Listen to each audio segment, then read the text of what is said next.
After 7 years of absence, the Invincible Universe has returned to comics. For those unaware, on May 15th, Image Comics released a brand new comic set in the Invincible Universe centered around Battlebeast, one of the fan-favorite characters, with the original duo, Robert Kirkman as the writer and Ryan Ottley as the artist, returning to work on the series. Interestingly, Battlebeast was briefly explored in a short comic, Skybound X issue number 25, where we learned more about his origin, and the new comic expands on that, giving us more stories with the character. So, in today's video, we'll explore Invincible Universe Battlebeast issue number 1. The comic opens right after Battlebeast's first appearance in Invincible, when he was recruited by Machine Head to fight Mark and the Guardians. This section of the comic is actually a reprint of the aforementioned short story from Skybound X issue number 25. In his first appearance, Battlebeast easily defeated Mark and the Guardians, then stepped into a portal, disappearing from the scene.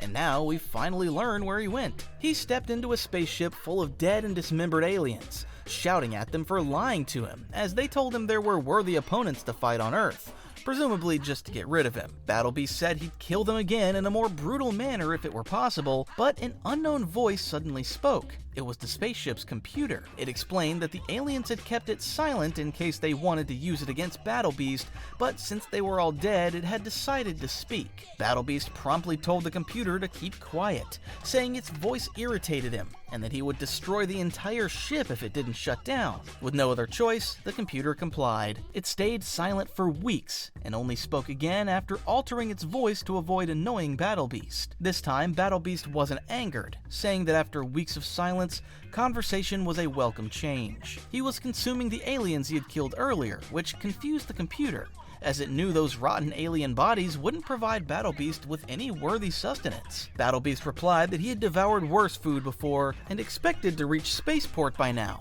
but he wasn't familiar with this part of the galaxy. The computer offered its assistance, saying that this was its function, and Battlebeast responded that the only thing he craves is a worthy battle. When the computer asked why, Battlebeast began to explain his origin, saying that he usually doesn't talk about his past, but he feels the need to share his story from time to time, otherwise he'll forget it. And besides, he hasn't spoken to anyone in weeks. He reveals that his real name is Thok, and that he comes from the planet Dorn, a savage world constantly embroiled in war. When he came of fighting age, he discovered a rage within him that he couldn't contain.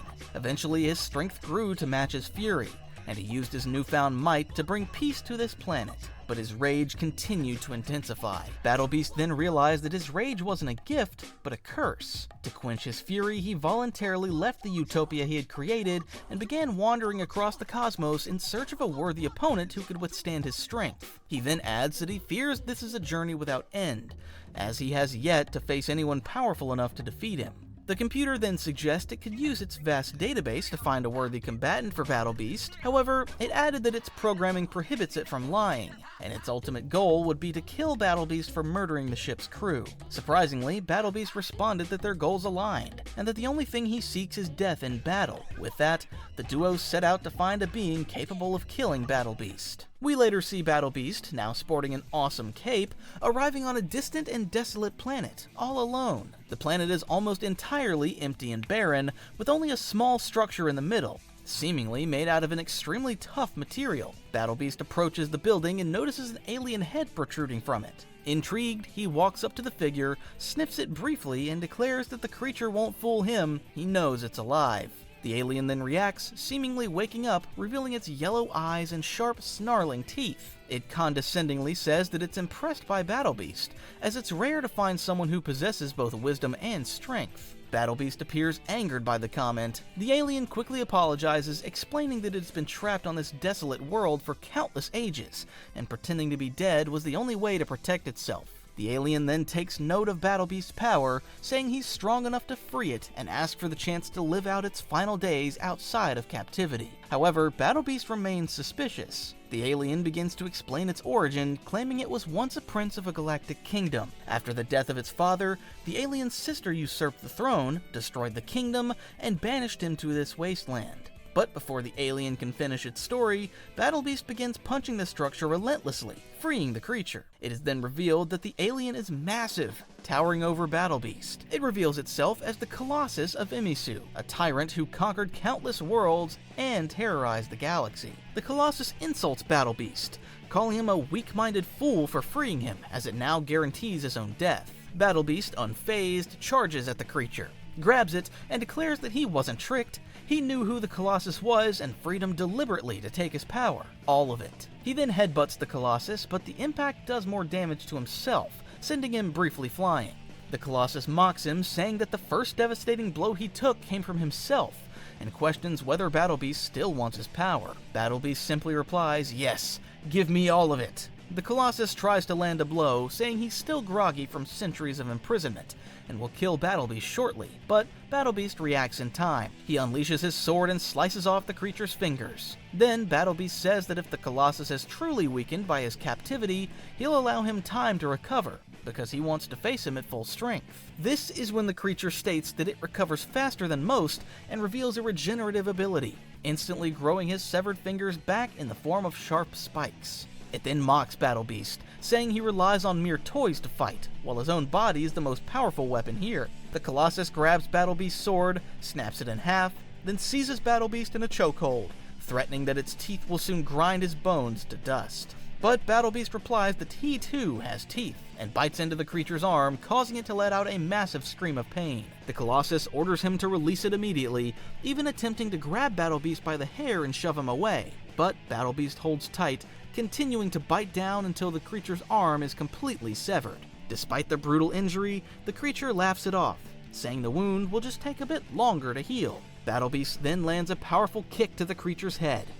When the Colossus tries to issue another threat, Battlebeast simply replies that it only threatens with disappointment. The alien briefly gains the upper hand and grabs Battlebeast by the head. But Battlebeast had anticipated this. Taking advantage of the moment, he uses the creature's own severed arm to slice it in half, mortally wounding it. As the creature lay dying, it reflects that at least it dies free, under the stars, and thanks Battlebeast for that. Thok, however, is unimpressed. He remarks that stories of the Colossus's exploits had inspired legends, all of which had now been proven false, as it turned out to be an unworthy opponent. With that, Battlebeast departs, carrying the severed arm with him and leaving the fallen creature behind. But suddenly, a voice calls out for help. A smaller alien emerges, previously trapped within the Colossus, now freed thanks to Battlebeast. The alien introduces itself as Prince Salaka, heir to the Fantanian Empire, and declares that Battlebeast has vanquished a great enemy of his people. He asks Battlebeast to return him to his kingdom and promises a reward in exchange. Battlebeast, however, responds with silence, clearly irritated by the small creature. Nevertheless, he takes Salaka with him. Upon returning to the spaceship, the computer comments that Battlebeast must be disappointed to have survived yet another battle. Noticing the small alien on Battlebeast's shoulder, the computer asks who it is. Battlebeast drops the severed arm to the floor and says, "Food." The computer clarifies that it was referring to the alien on his shoulder, not the arm. Battlebeast then replies, "More food. It lives. Will stay fresher longer." So you might be asking, who is Salaka and what is the Fantanian Empire? The answer is, we don't know. At least not yet. This was only the first issue of the new Battlebeast series, and we'll surely learn more in the upcoming chapters. That's why you should like this video and subscribe to the channel, as we'll be covering each new issue of Battlebeast. Thank you for watching, and stay tuned for more Invincible content.